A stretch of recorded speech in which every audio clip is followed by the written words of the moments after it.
வீரா serial நாளைக்கான எபிசோட்கான ஒரு சின்ன ப்ரோமோ ரிவ்யூ பார்க்கலாம் வாங்க. அதுக்கு முன்னாடி என்னுடைய சேனலை நீங்கள் சப்ஸ்கிரைப் பண்ணலைன்னா மறக்காமல் சப்ஸ்கிரைப் பண்ணிக்கோங்க.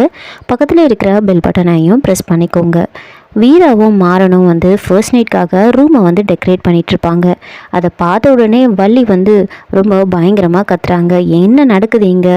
நீங்கள் எப்படி எங்ககிட்ட ஒரு வார்த்தை கூட கேட்காம நீங்களே எப்படி ஏற்பாடு பண்ணலாம் அப்படின்லாம் ரொம்ப கோவப்பட, அப்போ வீராவோட அம்மா சொல்கிறாங்க, இந்த மாதிரி நாங்கள் எங்கள் குடும்ப ஜோசியர்கிட்ட கேட்டு பார்த்தோம், இன்றைக்கி நாள் ரொம்ப நல்லா இருக்குன்னு சொன்னாங்க, அதனால தான் இன்றைக்கே பண்ணிட்டோம் அப்படின்னு சொல்ல, அதுக்கு வள்ளி சரிங்கம்மா, நீங்கள் 4 நட்சத்திரம் பார்த்தீங்க, ஆனால் இதெல்லாம் மாப்பிள்ளை வீட்டில் நடக்க வேண்டியதாச்சே, நீங்கள் எப்படி எங்களை கேட்காம இங்கே ஏற்பாடு பண்ணலாம், இதெல்லாம் மாப்பிள்ளை வீட்டில் தான் நடக்கணும் அப்படின்னு சொல்ல, அதை கேட்டு ராமச்சந்திரன் இருக்கட்டுமா, பரவாயில்ல, நீங்கள் இங்கே ஏற்பாடு பண்ணுங்க அப்படின்னு வீரா கிட்ட சொல்கிறாங்க. அப்போ வீரா இல்லை வேண்டாம், அவங்க சொல்கிற மாதிரியே நடக்கட்டும் அப்படின்னு இவங்க எல்லாரும் ஒரு பக்கம் பேசிகிட்டு இருக்க, இன்னொரு பக்கம் கண்மணிக்கு வாமிட் வர மாதிரி இருக்கும்.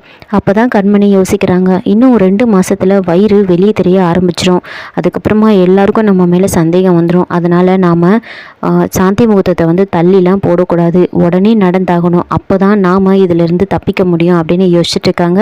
இதோட இந்த ப்ரோமோ முடிச்சிருக்காங்க. என்னோட ரிவ்யூ பிடிச்சிருந்தா லைக் பண்ணுங்கள், மறக்காமல் சப்ஸ்கிரைப் பண்ணுங்கள். தேங்க்யூ.